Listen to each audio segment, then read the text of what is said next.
Praise the Lord. সকলকে জয় যিশু। আজ 24শে অগস্ট। আজ আমরা জানব সেন্ট বার্থোলোমিওর সম্পর্কে। সেন্ট বার্থোলোমিও ছিলেন আমাদের প্রভু যীশু খ্রিস্টের 12 জন প্রেরিতের একজন। তার নামের অর্থ হল টলমাই বা তালমাইয়ের পুত্র।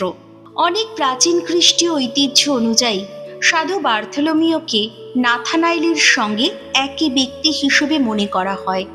সুসমাচারে আমরা নাথানাইলের কথা পড়ি, যাকে প্রেরিত ফিলিপ যিশুর কাছে নিয়ে এসেছিলেন।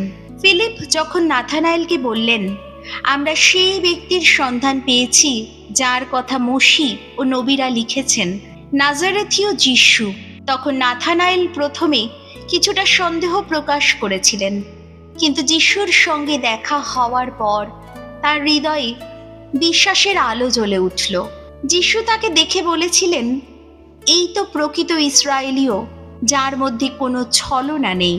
এরপর নাথানাইল যিশুকে উদ্দেশ্য করে এক অসাধারণ বিশ্বাসের ঘোষণা করেছিলেন, রাব্বি, আপনি ঈশ্বরের পুত্র, আপনি ইসরায়েলের রাজা। এই ঘোষণার মধ্য দিয়ে তিনি যিশুর প্রকৃত পরিচয় উপলব্ধি করেছিলেন। যিশুর স্বর্গারোহণের পর সাধু বার্থোলোমিও অন্যান্য প্রেরিতদের মতো বিভিন্ন দেশে গিয়ে সুসমাচার প্রচার করেছেন। প্রাচীন ঐতিহ্য অনুযায়ী তিনি আরবীয়, পূর্বদেশ এবং বিশেষভাবে আর্মেনিয়া অঞ্চলে খ্রিস্টের বাণী প্রচার করেছিলেন। ভারত সম্পর্কেও তার নামের সঙ্গে একটি প্রাচীন ঐতিহ্য জড়িত। 2য় শতাব্দীতে পান্তায়ুনুস নামে এক খ্রিস্টীয় শিক্ষক ও মিশনারি ভারতে গিয়েছিলেন। সেখানে তিনি জানতে পারেন যে তার আগেই বার্থোলোমিও ভারতে সুসমাচার প্রচার করেছিলেন এবং সেন্ট ম্যাথিউর সুসমাচারের হিব্রু ভাষার একটি সংস্করণ সেখানে রেখে গিয়েছিলেন। এমন কথা প্রাচীন লেখকদের মধ্যে পাওয়া যায়। তবে এই ভারত সংক্রান্ত বিবরণকে নিশ্চিত ঐতিহাসিক তথ্যের চেয়ে প্রাচীন ঐতিহ্য হিসেবে দেখা বেশি উপযুক্ত।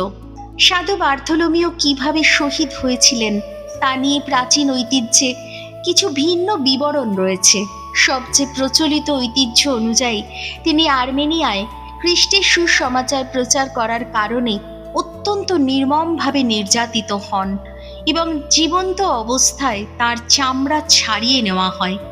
পরে তাকে শিরচ্ছেদ করা হয়। এই কারণেই সাধু বার্থোলোমিওকে খ্রিস্টীয় শিল্পে প্রায় ছুরি বা তার নিজের চামড়ার প্রতীক সহ দেখানো হয়। তার শহীদত্ব আমাদের মনে করিয়ে দেয় খ্রিস্টের সত্যের জন্য একজন প্রেরিত কত বড় মূল্য দিতেও প্রস্তুত ছিলেন। সাধু বার্থোলোমিওর পবিত্র অবশেষের একটি গুরুত্বপূর্ণ অংশ বর্তমানে রোমের সান বার্থোলোমিও আল ইসোলা গির্জায় সংরক্ষিত আছে। এই গির্জাটি টাইবার নদীর একটি দ্বীপে অবস্থিত এবং বহু শতাব্দী ধরে সাধু বার্থোলোমিওর স্মৃতির সঙ্গে যুক্ত। তিনি বিশেষভাবে চর্মকার, ট্যানার্স, কসাই, বাচার্স এবং কিছু ঐতিহ্যে পাস্টারকারীদের পৃষ্ঠপোষক সাধু হিসেবে সম্মানিত হন। সাধু বার্থোলোমিওর জীবনের সবচেয়ে সুন্দর শিক্ষা হলো সত্যিকারের বিশ্বাস মানুষকে বদলে দেয়। নাথানাইল যখন প্রথম যিশুর কথা শুনেছিলেন তখন তার মনে প্রশ্ন ছিল, কিন্তু যিশুর সঙ্গে ব্যক্তিগত সাক্ষাৎ তার সমস্ত সন্দেহকে বিশ্বাসে পরিবর্তিত করেছিল। আমাদের জীবনেও অনেক সময় প্রশ্ন, দুশ্চিন্তা, কষ্ট ও সন্দেহ আসে, কিন্তু আমরা যদি আন্তরিক হৃদয়ে যিশুর কাছে যাই, তিনিও আমাদের হৃদয়কে তার সত্যের আলোয় পূর্ণ করতে পারেন। সাধু বার্থোলোমিও আমাদের শেখান, যিশুকে সত্যিকার ভাবে চিনতে পারলে তাকে শুধু মনে বিশ্বাস করলেই হয় না, জীবনের মধ্য দিয়েও সেই বিশ্বাসের সাক্ষ্য দিতে হয়। প্রভু যিশু বলেছেন, জগতে তোমরা কষ্ট পাবে, কিন্তু সাহস রাখো, আমি জগৎকে জয় করেছি, যা আমরা যোহন 16 অধ্যায় পদ সংখ্যা 33-এ পাই। সাধু বার্থোলোমিও তার জীবন ও শহীদত্বের মাধ্যমে এই কথারই সাক্ষ্য দিয়েছিলেন। সাধু বার্থোলোমিও আমাদের জন্য প্রার্থনা করুন, যেন আমরাও সমস্ত ভয়, সন্দেহ ও কষ্টের মধ্যেও যিশুর উপর দৃঢ় বিশ্বাস রাখতে পারি এবং সাহসের সঙ্গে তার সাক্ষী হয়ে উঠতে পারি। আমেন।